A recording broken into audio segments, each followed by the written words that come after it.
Okay, and thank you very much to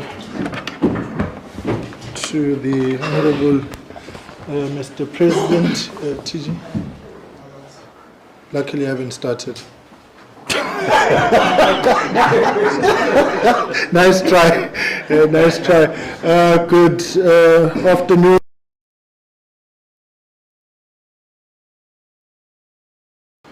Of the IFP, I would like to introduce the leadership that is here. We are joined by the President of the IFP, Ubaba UVF Hlabisa, who is also the Minister of COGTA. Seated next to him on his left is the National Chairperson, Ubaba Gwala, and then the Deputy Secretary General, Ubaba Mncwango. And then to the right of the President is the National Secretary of the Women's Brigade, Umama Ukyuti Kulu. These days she goes around in the party as Umam Clean Audit. And then the Premier of KwaZulu-Natal, who is the chairperson of the IFP in this province, Babu 18 Tuli, and the chairperson of the IFP in the province of Gauteng, Babu Dlamini, and the Treasurer General of the IFP, Ubaba Naren Singh, Ukabisa. Colleagues, happy Monday, and thank you very much for joining us this afternoon for this press briefing. I would now request humbly the President of the IFP, Ubaba UVF Hlabisa, to come forward and render the IFP NEC statement. Bulawa, over to you. David, will you circulate the copies now?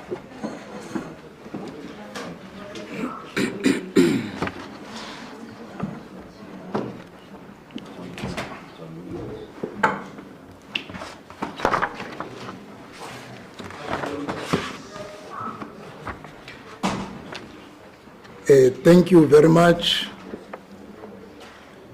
to our national spokesperson, Comrade Umkhuleko Hlengwa. Greetings to the national chairperson of the IFP, the Honorable MP Gwala, who is also our chief whip in the provincial legislature of KwaZulu-Natal, and greetings to our Deputy Secretary General, Honorable Mncwango, and greetings to the Secretary at the national level of the Women's Brigade, who is also our Mayor, Umlalazi, Umama Mrs. Cutie Xulu. Greetings to the Treasurer General, Honorable Naren Singh, who is also the Deputy Minister at a national level. Greetings to our Premier in the province of KwaZulu-Natal, who is also the chairperson of the IFP in this province. And lastly, greetings to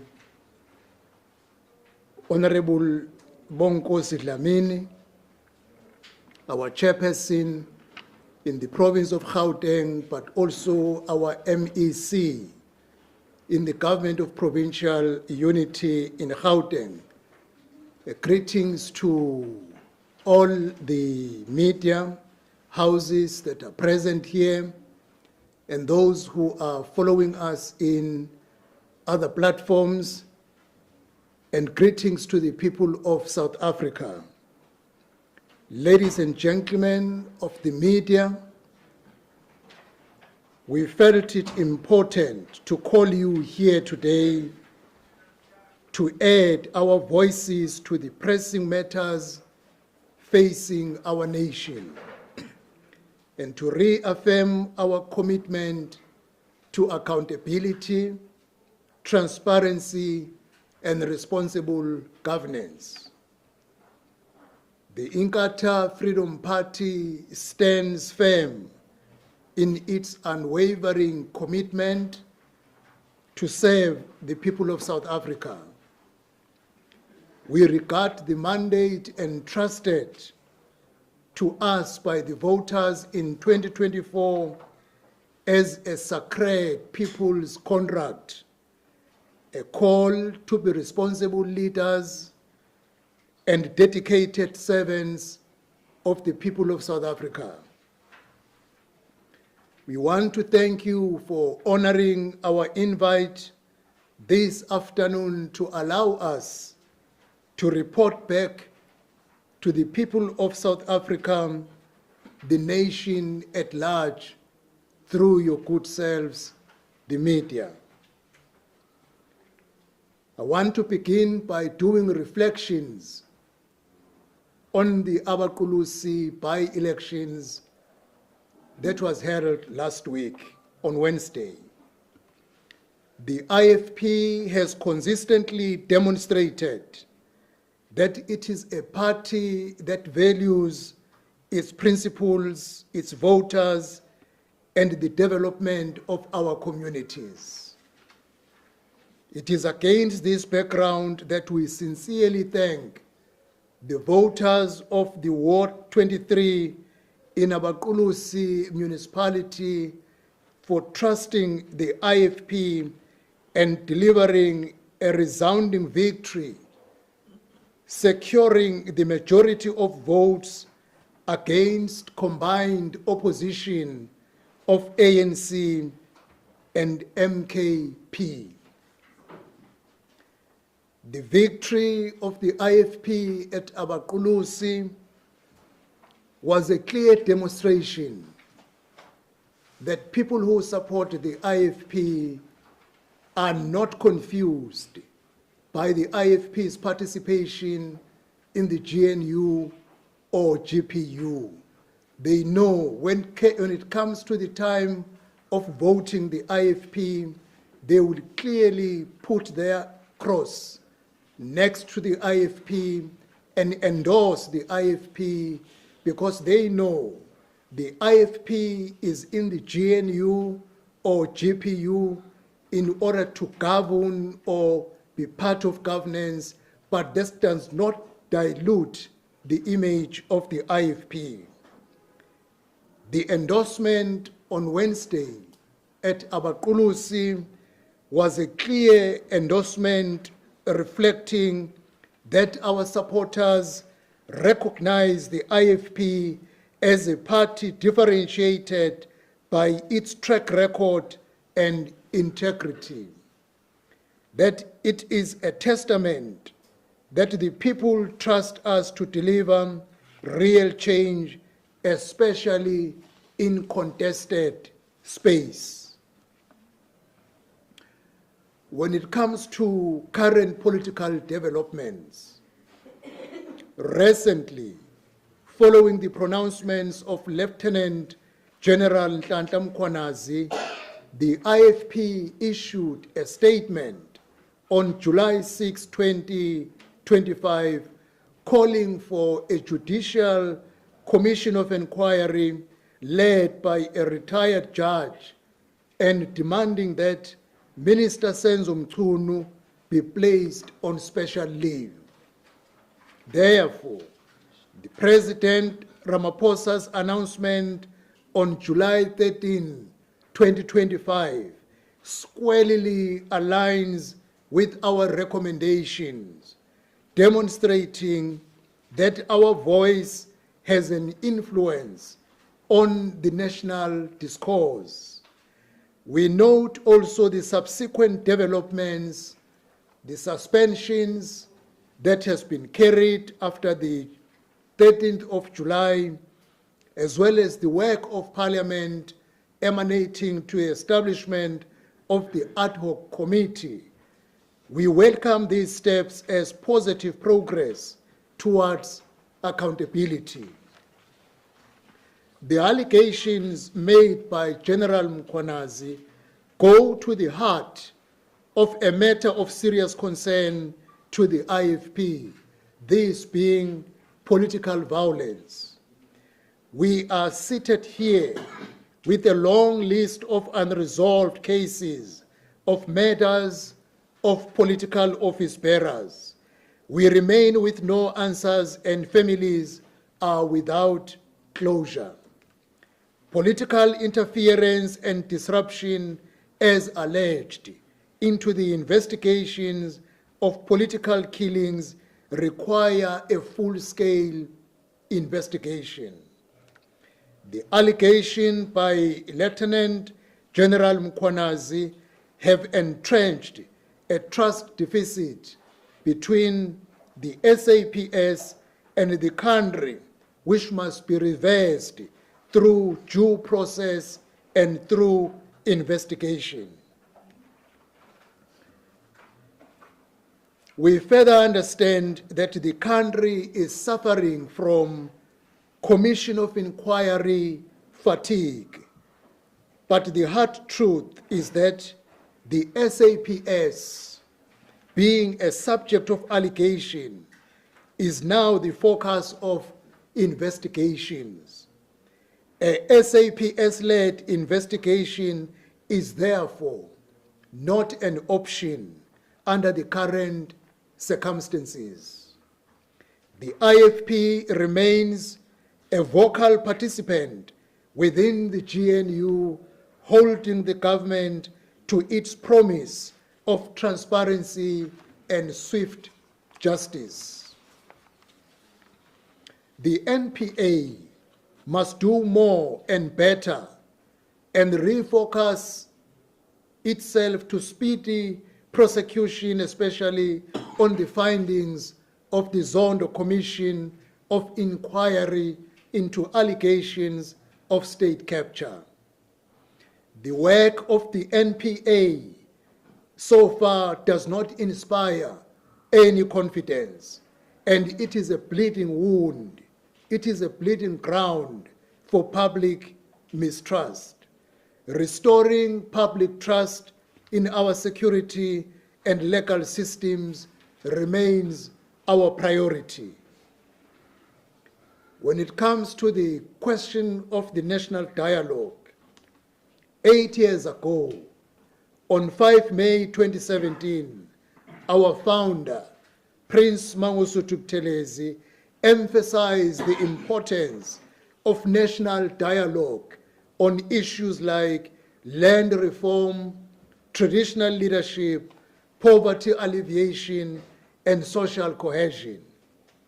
He pointed out almost prophetically that, I quote, South Africa has reached a crossroads economically, politically, and socially. We cannot move blindly into the future, accepting the present trajectory as fixed. It is not. We are, after all, masters of our own destiny, close quote.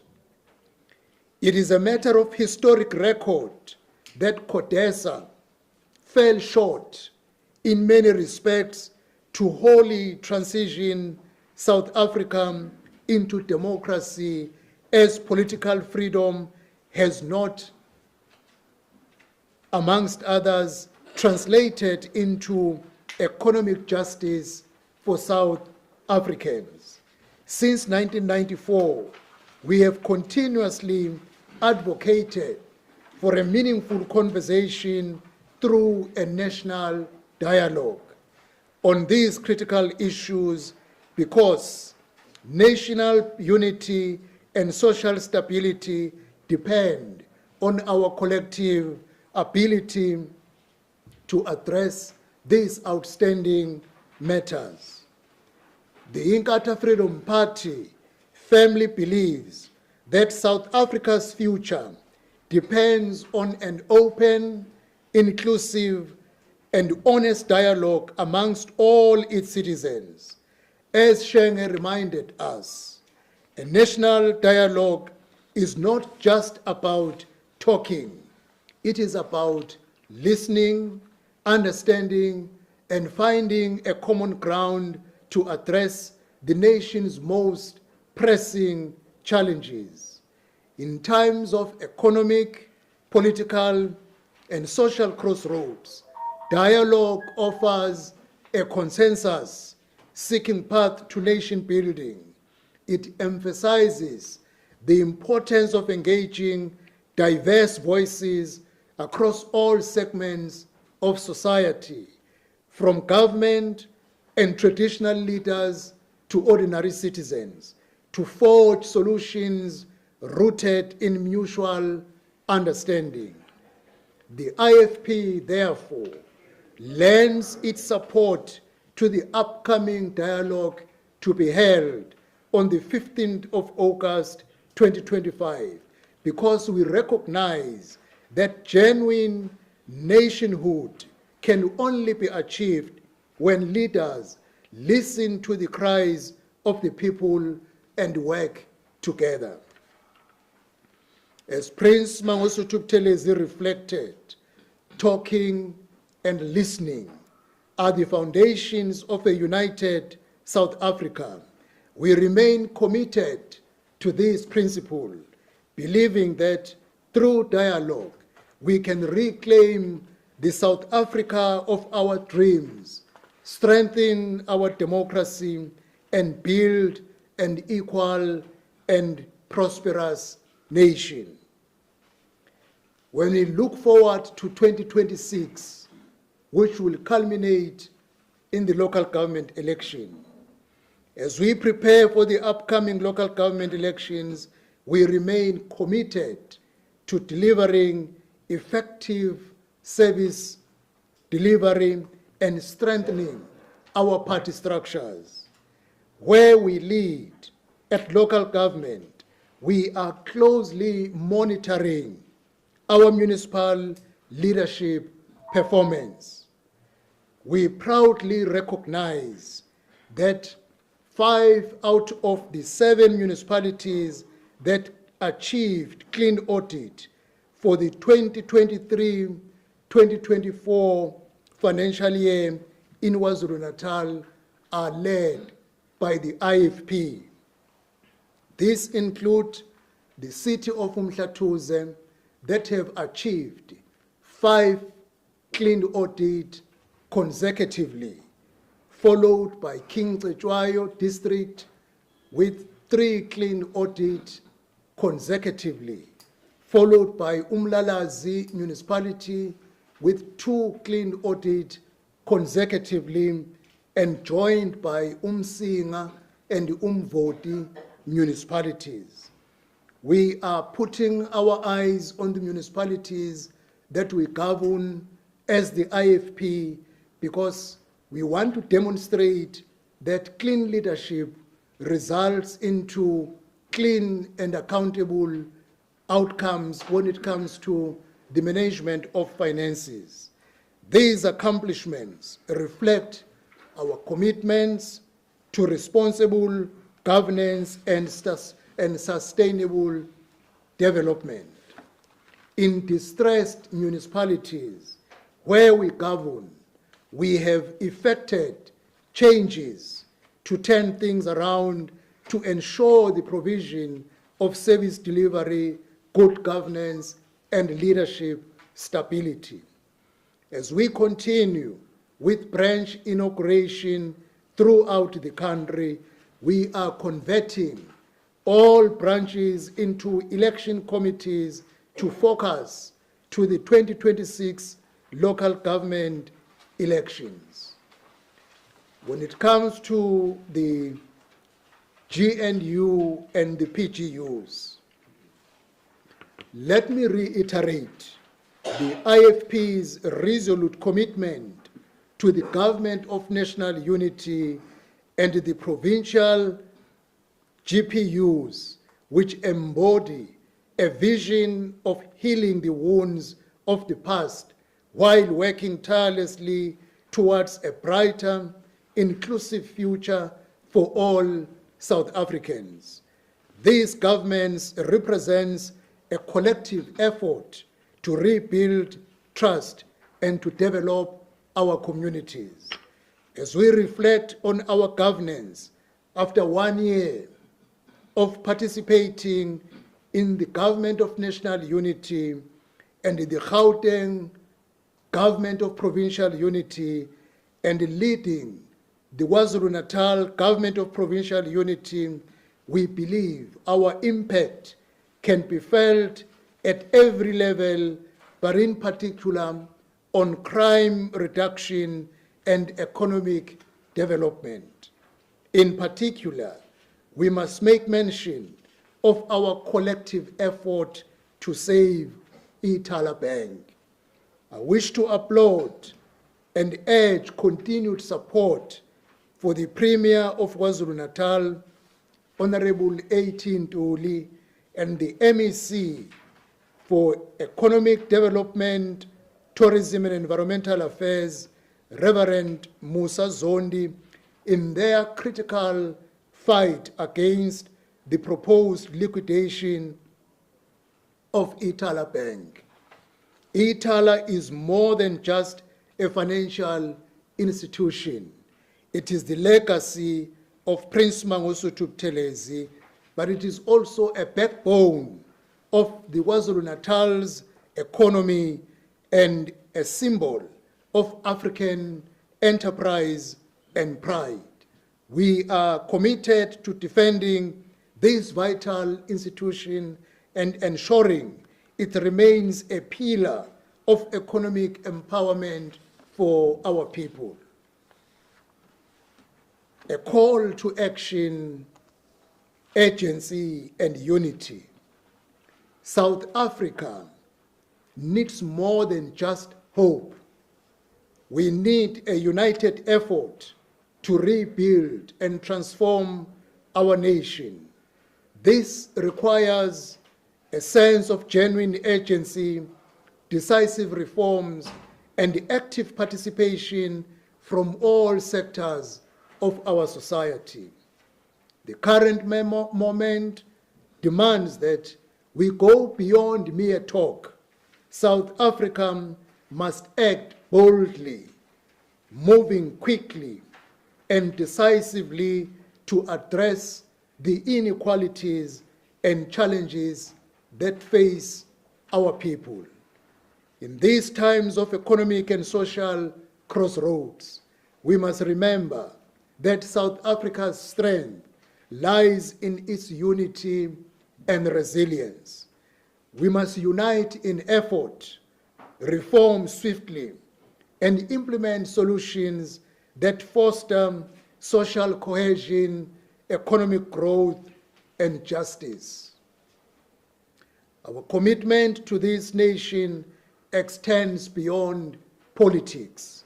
The IFP is a voice of reason, a party rooted in principles of service, fairness, and respect. We are the people's servants, dedicated to upholding the dignity of all South Africans and to building a country where everyone can thrive. We are proud defenders of our values rooted in Ubuntu and respect for all people. As I conclude, the IFP reaffirms its unwavering loyalty to the people's mandate. The IFP remains steadfast in its mission to serve the people of South Africa, uphold integrity, and promote accountable governance. We will continue to be vigilant, speak out on pressing national issues, and work tirelessly for a united and prosperous South Africa. Thank you very much, ladies and gentlemen from the media, for allowing us to express and communicate to the people of South Africa. Thank you very much, Mashash. Thank you very much, Bulawa David. Can we transition the mics? Because I think it will be easier for the leadership to respond to the questions seated there, to also avoid standing. So, migration of the mics. The migration of the mics.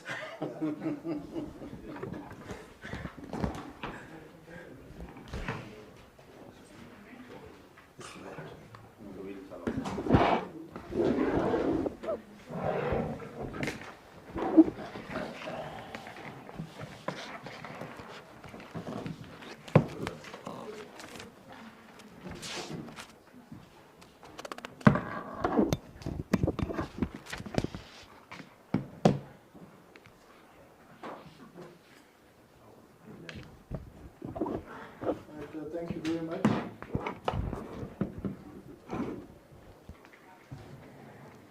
Thank you. Bulawa, President, can I now request that you take questions? Colleagues, please introduce yourselves and the media house which you come from, and then state your question. We'll take 3 rounds and then come back. David, what is it?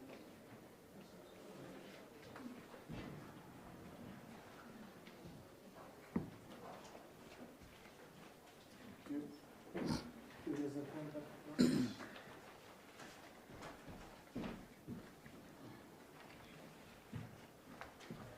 Good afternoon, Dr. Lisa from Africa. My first question has to do with Itala Bank. Quite recently, the ANC had a press briefing where they seemingly claimed victory over the issue, saying it was them, who were at the forefront of the bank being saved. Number two, when it comes to municipalities, I just want to find out the situation in Jozini, since you've recalled Mr. Mate, and the result of his mismanagement also went as far as people not getting paid just last month or 2 months ago, if I don't recall correctly. But yes, those are my 2 questions for now.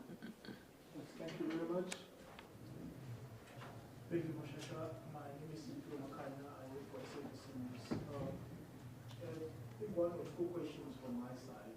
One, basically, regarding the proposed national dialogue. Of course, the party has made it clear that it welcomes this initiative, but there are concerns regarding the amount of money that has been projected for this particular exercise. I just want to get a sense from the IFP as to, have you thought about this, and if so, what is your attitude towards it? And then the other question has to do with the decision by the Kota MEC in KwaZulu-Natal, the intervention in Mkhanyabuke district. Basically, the party ANC in KwaZulu-Natal is accusing MEC Reverend Muthelezi of abusing his powers, targeting ANC-run municipalities.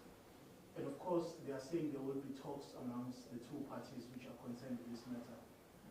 What is going to be your approach and attitude as you go to those talks with the ANC? And are you not concerned that such utterances from your partners in the government of provincial unity could risk the stability of the GPU there in KwaZulu-Natal? I think I'll pause here for now. Thanks. Any other question? All right, thank you.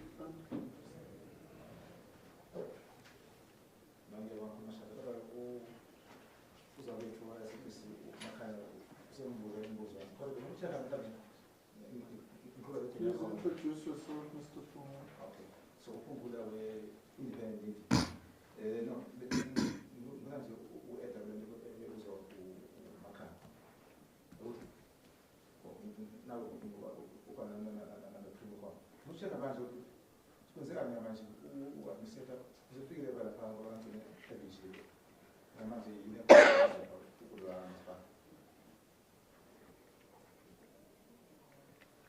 Thank you very much. Next, can I request Mr. President to take questions? Thank you very much. Maybe, if I can, Okay. indulgence and Yeah. take.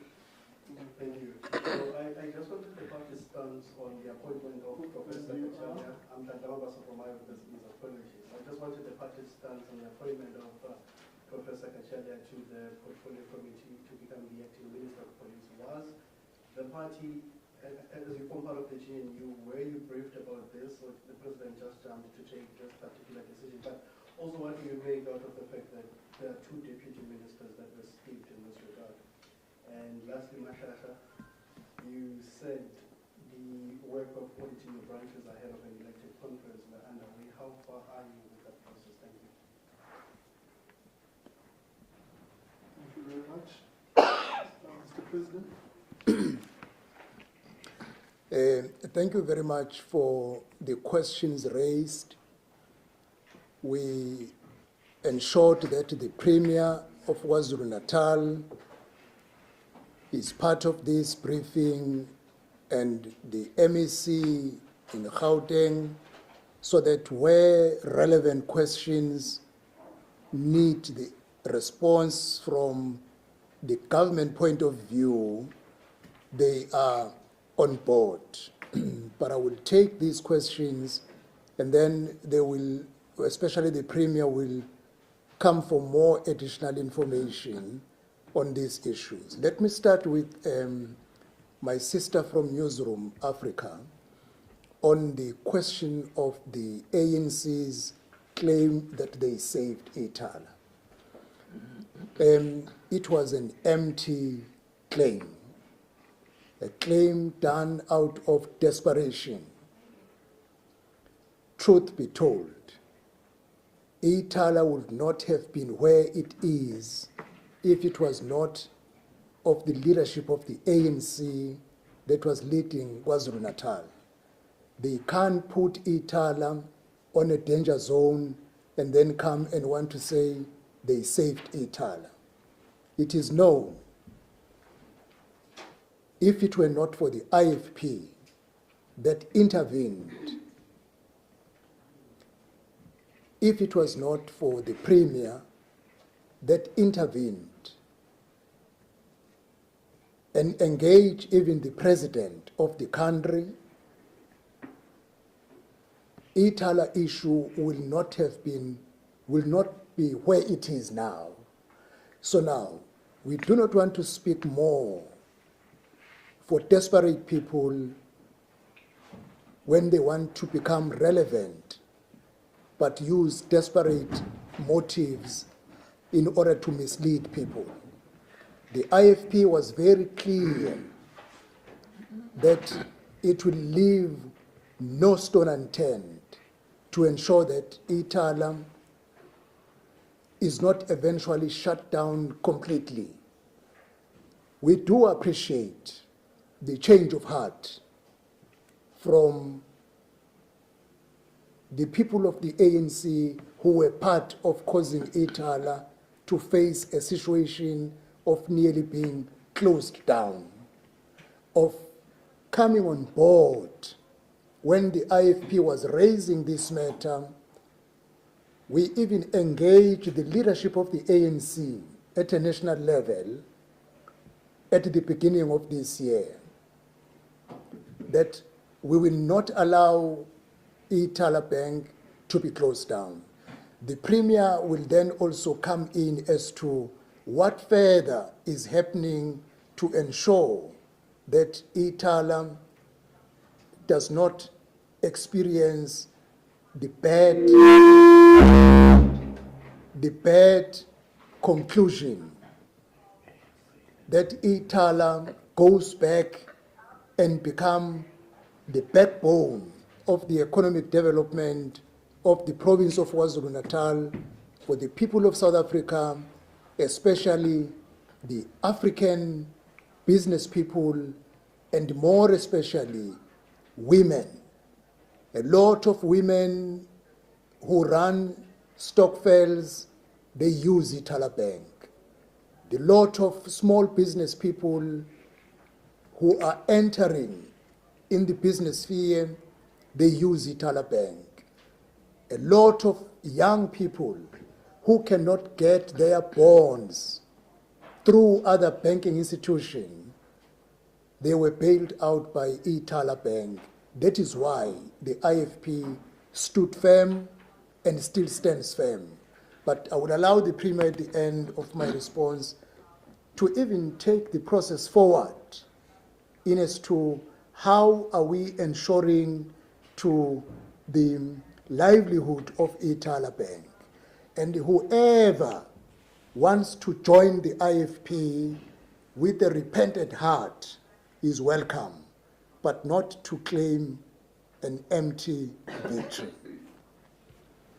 Then on the question of Jozini municipality, as I indicated, in June, we called all our mayors, deputy mayors, speakers, caucus chairs, chief whips, because we are giving a close monitoring on the municipalities we govern.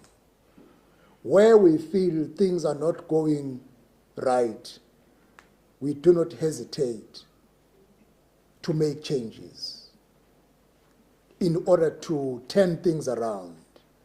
It was unfortunate, and we issued a statement as a party governing Jozini that the municipality experienced a challenge of employees not being paid. We have done an engagement with the new mayor and the reconfigured executive committee, and also through the support given by COCTA, because it is its responsibility to support our municipalities. We will ensure that our people in Jozini will never experience the same of not getting paid, and that all the concerns that were around the service delivery will receive maximum attention. This is an approach we are adopting with all our municipalities that we govern. In the month of August, we are going to have a 2-day session, which we agreed with our municipalities in June, where we are going to be engaging on looking at the budget, the 2025-2026 budget, that one, every municipality will not run short of money before the end of the financial year, and secondly, that all projects that were committed to be completed in the financial year 2025-2026 by June next year, they must be completed. There are things that we indicated to our municipalities, that unfinished projects are an indictment to any municipality.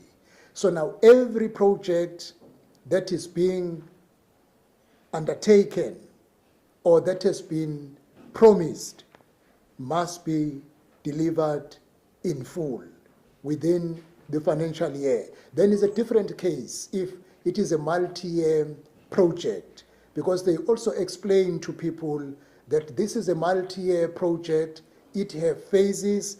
We will be monitoring those phases if it is a multi-year project. The issue of the national dialogue, Simpiwe, indeed, the IFP in another capacity as the Minister for COCTA, I am part of the team on behalf of the Cabinet that is a preparatory team for the dialogue. In our meeting, we expressed our disquiet in terms of the figure that was mentioned. And as the IFP, we are opposed in the excessive cost in relation to the national dialogue. We believe there must be a comprehensive review of the cost in relation to dialogue, national dialogue.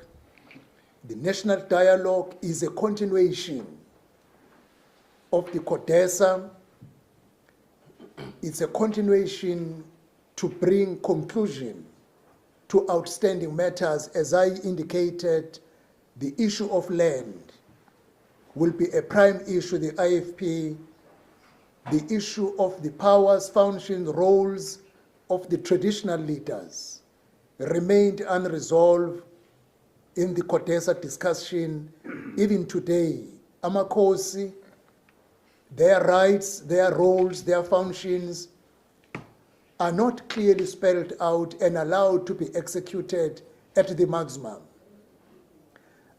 Amakosi, traditional leaders, and Khoisan leaders play a critical role in our communities, and we want a clear definition of their contributions, roles, functions, and responsibilities. It must not be done at an exorbitant price. The issue of poverty needs an open discussion. Black people, especially the Africans, every day they are becoming more poorer, and the very few rich are becoming more richer. We need to talk about how do we address the issue of poverty amongst the majority. That discussion should not be done at an exorbitant cost. And lastly, issue of social cohesion. The relationship between the South African races needs an open discussion for a resolution, but not at a heavy cost. We are confident we are going to make our proposals as the IFP in terms of once the final figure, because I do know that at the government level, a decision has been reached that there must be a radical review of the cost for the national dialogue, and once the final figures are being put on the table, we will place our suggestions, because we are working as a party in terms of how to make the social dialogue a success at a reasonable cost to achieve the desired outcomes. The issue of the Section 139, etum Kanyagude, it's a fallacy that the IFP is working through COGTA or through the executive authority, the cabinet of KwaZulu-Natal. There is no one Section 39 that is introduced by a COGTA MEC without a resolution of the cabinet. Umpemba will speak for himself. And for your information, uThukela is governed by IFP. A same decision of putting uMkhanyakude put uThukela under the administration. Umzinyathi is led by IFP. The same decision to put uMkhanyakude under administration put Umzinyathi under IFP. So now, it's a propaganda and a false information. You know, a municipality, if wants to run away from intervention, one, adopt a funded budget. If you have the unfunded budget, you can say it's politics. No, no, no. Adopt the funded budget and demonstrate that we do not need any intervention. But if for many years you are running an unfunded budget with a number of challenges, look at the audit outcome. Just take your exercise, because you are a journalist. Look at the audit outcomes of uMkhanyakude, Umzinyathi. They qualify to be under the intervention. Put politics aside. The day our councillors put politics aside and do what is right, they will automatically be taken out of intervention. And the issue of the administrator, Umpemba will comment on that one also. But how far have we gone with the audit of our branches? We have done a considerable work. This morning from 9 o'clock up to 10 to 2, we had the NEC meeting.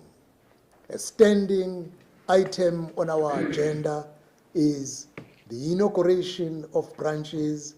We still have 692 branches due for inauguration. Every Monday when we meet, we receive a report. How far have we gone in the inauguration of branches? How far have we gone in the auditing of branches? The deputy chief auditor of the branches is Mr. Mwango, the deputy secretary general, and the chief auditor is the Honorable Siposetu Ngcobo, who has just left due to another commitment. These two gentlemen they chair a committee that includes the provincial secretary in KwaZulu-Natal, provincial secretary in Gauteng, the national secretary, Mrs. Tulu next to me, and the national secretary of the youth brigade, Umfowethu Mabaso. They are a team that monitors and reports to every meeting of the NEC, the progress in terms of the inauguration of branches and the auditing of branches. Our drive for the branches is not only necessarily for a conference, but is to ensure that we have a machinery to run the election campaign, because a successful election campaign is run at a branch level, because every voter votes at a VT level where the branches exist. We are quite satisfied that we are on the right track in preparing both for our conferences and also for the people of South Africa an efficient election of the local government system that will deliver to the needs of our people come the elections next for the local government sphere. I'm sure, Mpemba, you can pick up on issues that you can contribute better in relation to impacting KwaZulu-Natal.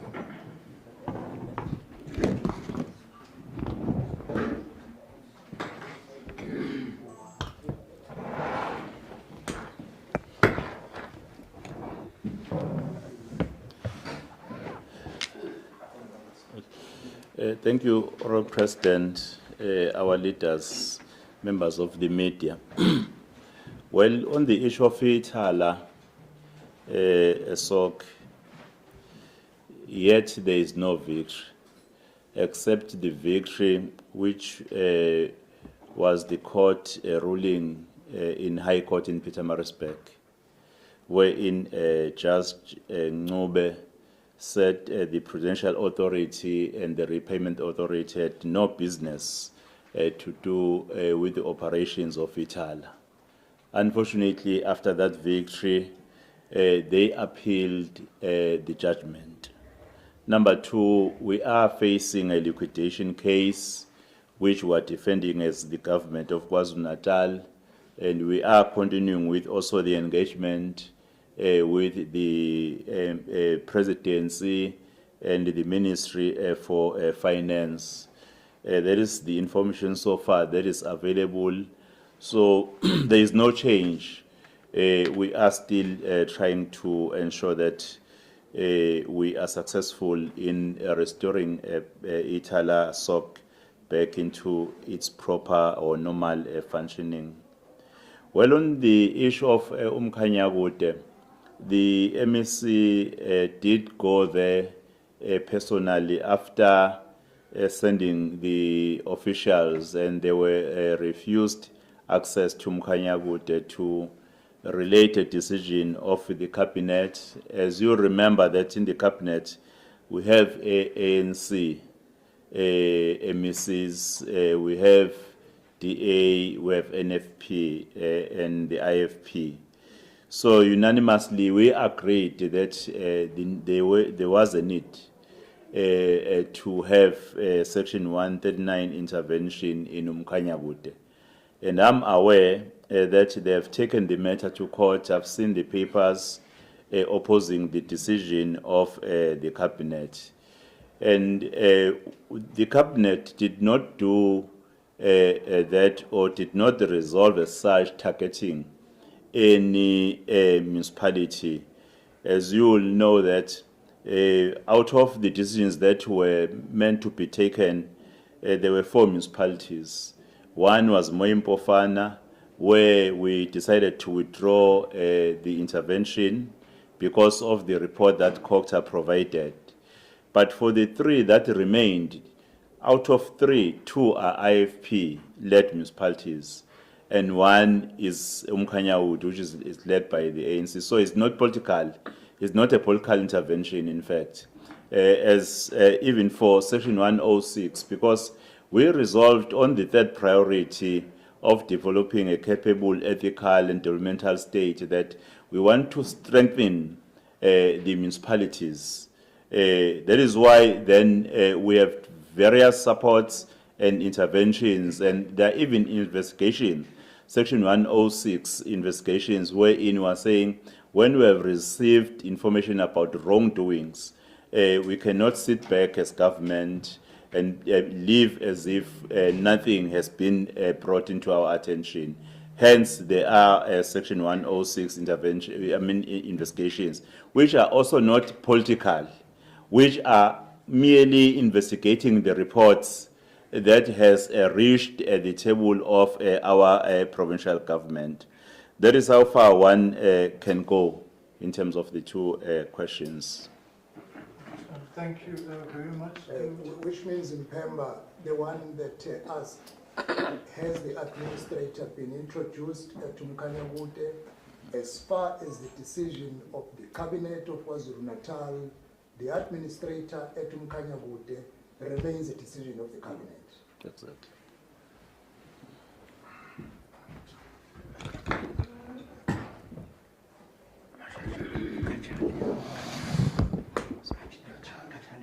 Oh, okay. Sorry.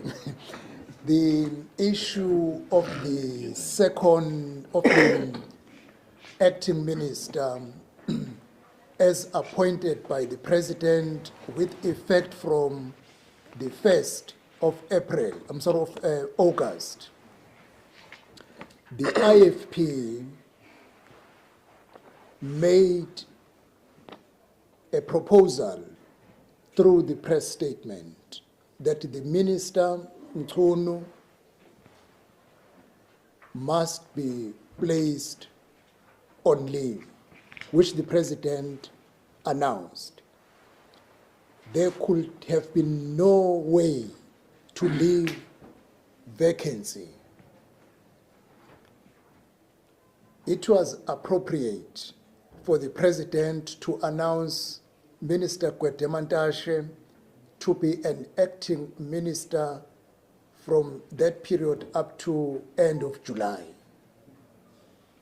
As the IFP, we support that because we propose that Minister Mchunu be on leave while the investigation is done. The appointment from the 1st of August, the IFP believes is a suitable appointment in terms of the knowledge, scope, skills, and understanding of Professor Kachalia. Now, it is a logistical matter. The question that the president cannot appoint someone to act who is not a member of cabinet. We rather wait and see what the president will do at the end of July in order to get Professor inside the cabinet and make a proper decision for him to be appointed as an acting minister. One day in politics is too long. Many things can still change in terms of the acting appointment or permanent appointment. But the statement is simple as that. One day in politics is too long. We are on 21 July today, and by 31 July, we don't know what the situation will be in a country. And I think the president is well guided to operate within the law. On the question of were you engaged or not, yes, I was engaged by the president, but I also took an initiative to pen down the IFP's view on the matter, beside the statement. The IFP is responsible. We are responsible. When it is time to make substantive contribution to the leader of the country, we do so. I took a responsibility as a leader of the IFP and penned down our view to the president. And out of that view, there was an engagement, so we were engaged as the IFP because we believe in constructive contribution on issues. But long in advance, we had made our views known that get a commission, put the minister on leave so that there's going to be transparency. There should be no one who is creating the unnecessary pressure to those who will be doing the investigation. Thank you. Thank you very much. Maybe that we can have a conversation after this on the constitutional construct around the cabinet and the executive and the role thereof of deputy ministers. It's a constitutional construct which may have led to the kind of decisions which the president made. And secondly, I get that there's a whole thing around ministers, but Mr. President, you will remember that at some point in this country we had a minister without portfolio, Mr. J. Naidu. So we have traversed a long journey as a country in the construction of the executive. It is not without precedence that ministers are placed on leave and suspended and so on. So but we can have a whole conversation around it. We have had an acting minister of health during COVID times as well. So we believe that the principal position is the focus of the substantive matters at play, which are the allegations that General Mkhwanazi has made. Are there any other follow-ups?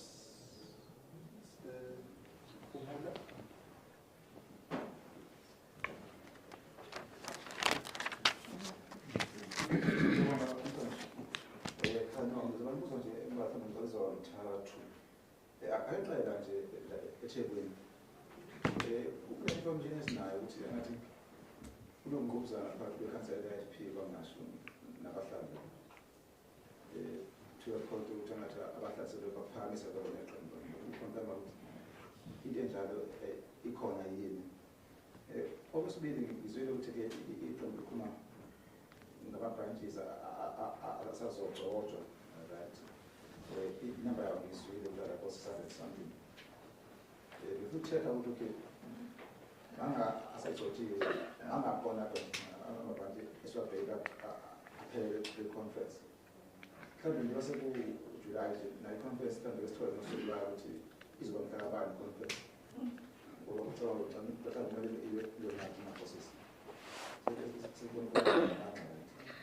So, almost time we check out from time about it. But lose we don't have to the since Niaz would put the intervention opinion very soon. For the as against our country, also one of them was best to in a comment when I'm soon those words. They also never be paid. I bet when the food again. And then why do some countries who want our administration just how can they talk about that improvement the corner?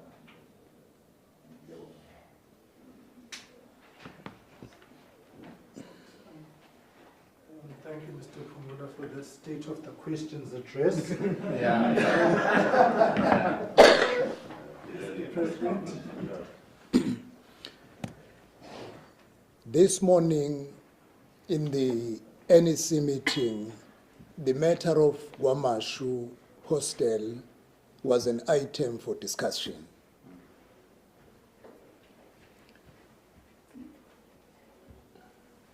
We are aware of the issues, complaints, and we are also aware of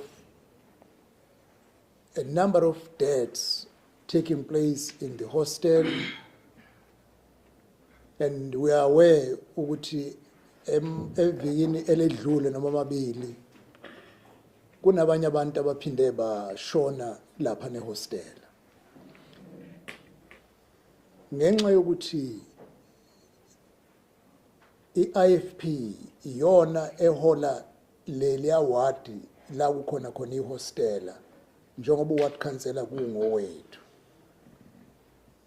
sinesibopho sokuba sisondele ukuze siqonde kangcono ukuthi zidalwa yini lezi inkinga esikhona.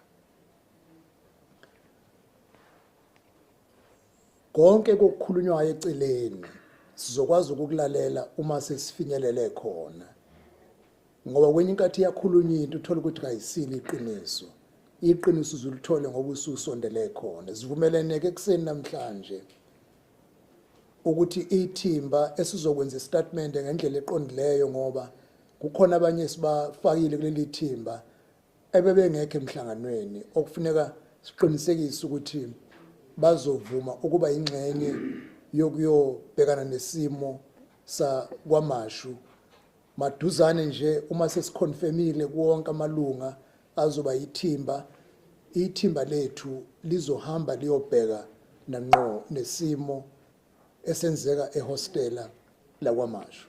Luudaba ngize ngasho kwi-NEC ukuthi ngelinye ilanga ngisemsakazweni angawubizi ngegama omunye obalaleli washaya ucingo ecela ukuba singenelele ngenxa ukuthi yiwadi eliphethwe yi-IFP.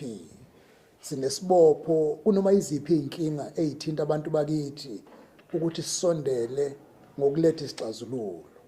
Ngibalekela ke ukusho igama lomsakazo kungabe sengazuthi ngizoqhakambisa umsakazo othile kulesi sigcawu. Ngiyafisa ukusho ke namanje ukuthi umlaleli owayikhuluma ngalolu daba sixoxile, leli viki lizothi liphela sobe sesenzile isimemezelo esisho ukuthi ngobani abalithimba elizobhekana nesimo esibhekene nabahlali balapha ehostela, okuyisimo esisilethela nathi ukukhathazeka okukhulu. Ukushona nje kumuntu oyedwa kuyinto engafanele ukwenzeka, andikangikhulumi ke beze bebe baningi ngaphezulu koyedwa ngosuku olulodwa akwemukelekile. Siyakholwa ukuthi nabezomthetho bazoselekelela kakhulu ngokuba lolu daba kuze kufinyelele ekujuleni kwalo. Ngiyakholwa mhlawumbe uPremier uzophawula ngoba enye yento eseqhulwini njengoba umnyango wezamaphoyisa ungaphansi kwehhovisi lika Premier ukulwisana nobugebengu nokubulawa kwabantu bakithi, kanjengoba nje kunaleli thimba leli elundabizekwayo ukuthi lihlakaziwe, kodwa mhlawumbe ongaziyo ukuthi ubani lihlakaziwe ngokusemthethweni, ebelidila ngqo nokubulawa kosopolitiki nabantu abakwezombusazwe. Sikholwa ukuthi lesi simo lesi izwe elikuso leli thimba, ngoba ngokomthetho sezwa nosiqaqa mabhande omkhulu uNational Commissioner esho ukuthi yena kazange abe nesabelo ukuthi lihlakazwe.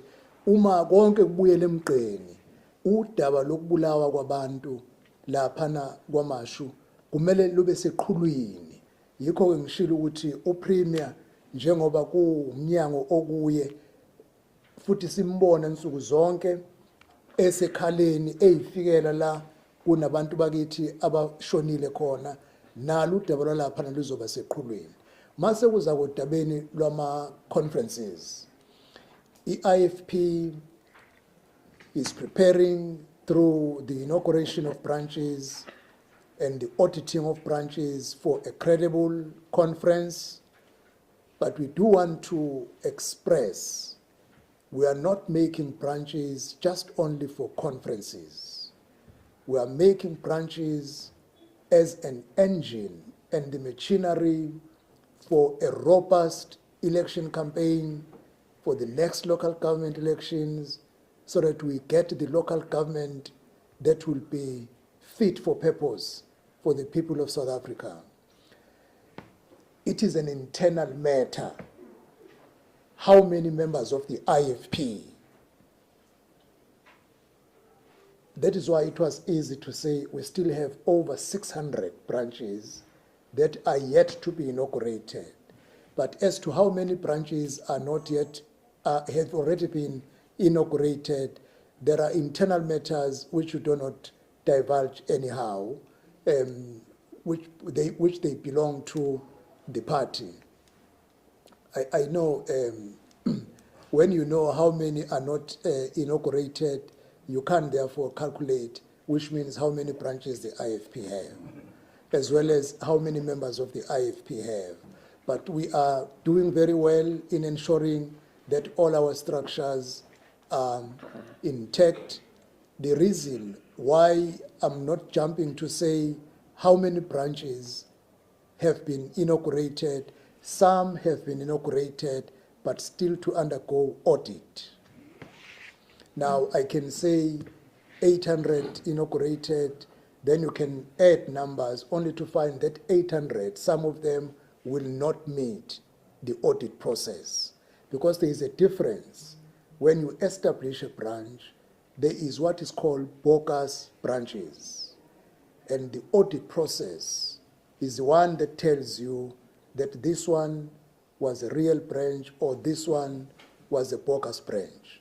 So we are well underway with our processes, and the National Council gave the NEC to run this process up until the latest end of December 2025 to ensure that branches are audited, branches are inaugurated for a credible conference. That is why we are on this work in order to meet that deadline of 31 December 2025. So the conference date?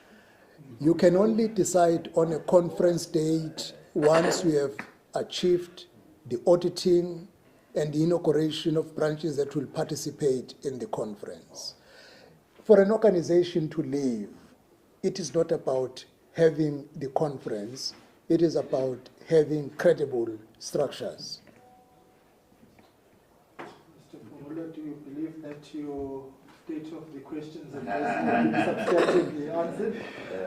Mr. Premier, there was an issue around Msunduzi, if you want to take that, please.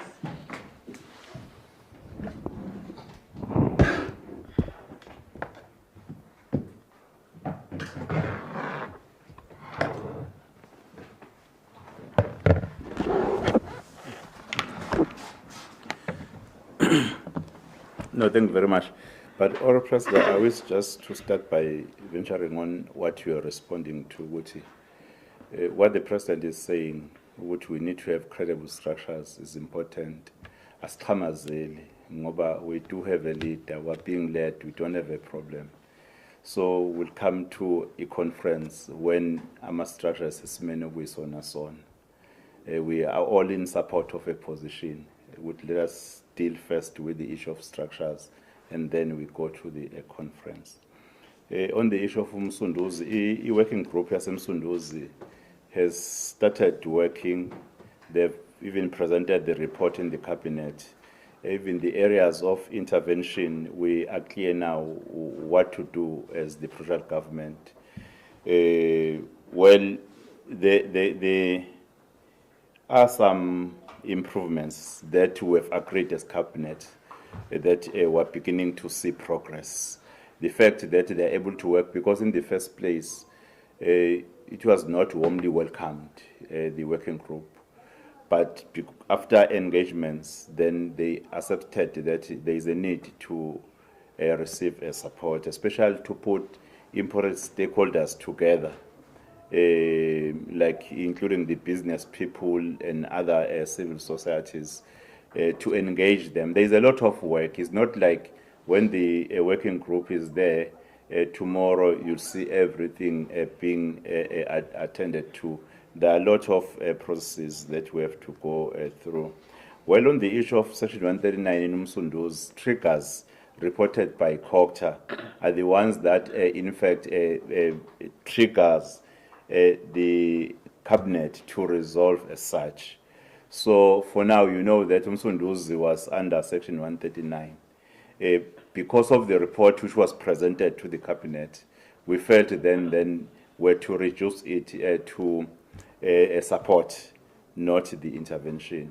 In fact, as the Provincial Cabinet or Government Executive Council, were of the view that the issue of 139, Section 139 interventions, they seems to be not yielding a result in terms of a direction which we want to take.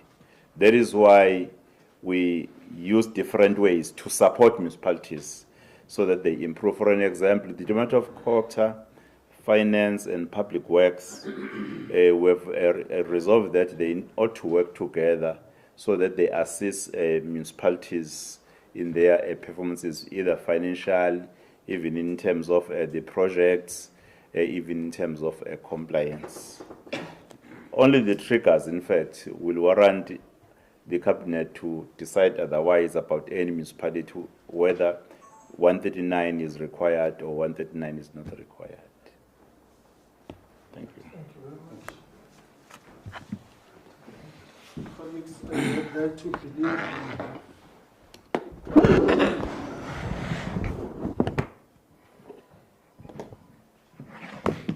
Thank you very much, colleagues. I would like to believe we have come to the end of the press briefing.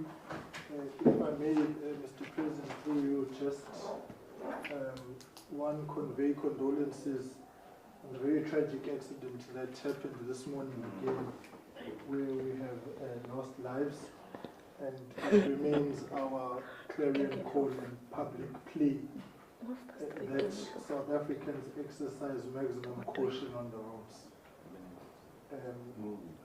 The current situation is reversing significant gains that we are making on road safety, and I would really want to make a plea that we all do the right things behind the steering wheel and generally as road users. And so we are literally every morning now waking up to news which generally are not good, particularly when it is weekends. And so I really want to ask all of us to observe the rules of the road. And Mr. President, indicate that the Road Traffic Management Corporation is already dispatching a team for an investigation into that major crash. And this morning, where we have lost lives, people who are traveling from Nongoma to Etegui, and it is a problem because we are trying to do everything possible, but the other half of the equation is the road user themselves. So all of us observing the rules of the road and ensuring that we are safe. So I just want to make a public plea to every road user. Let's do the right thing. I know that the numbers say we have reduced road accidents by 10% in the first 5-6 months and 11% fatalities. But for so long as we are losing lives, it's not great. So that I want to just call on all our media partners. Let us, whatever we do, let us just preach that message. I want to thank you very much, Mr. President, National Chair, DSG, Chairperson of KwaZulu-Natal, Chairperson of Gauteng, National Secretary of Women's Brigade, and TG, for being here at this press briefing, and thank our colleagues in the media. Take care, God bless, and have a blessed week. Says Pindus Bonale 14 over Amen. Amen.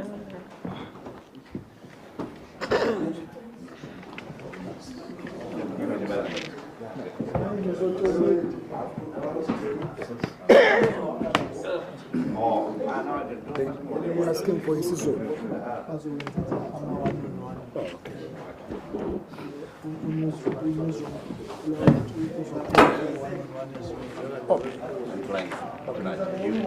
No, tonight at 6. Yeah. I'll be leaving at 4 here. Okay. Then, no, it's fine. You've done. We'll talk in the evening around 9. Yeah.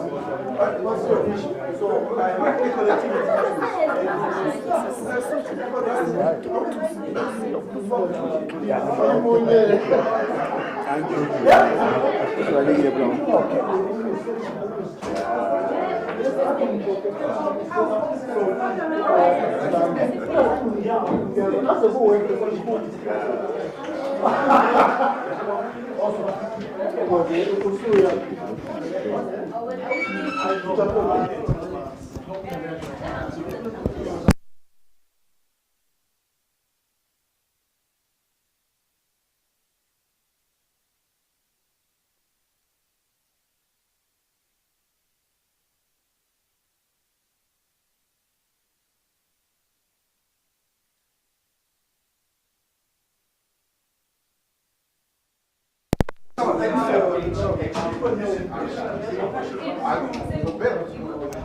Colleagues, can we get? Hello? Thanks, guys. Can we get just on the thematic areas, just on the broad. Okay. What we wanna do that can we segment the Zulu? Then we will go through the issues one by one. On the issues, and then draw his attention to any other one. All right, are we good to go? Stand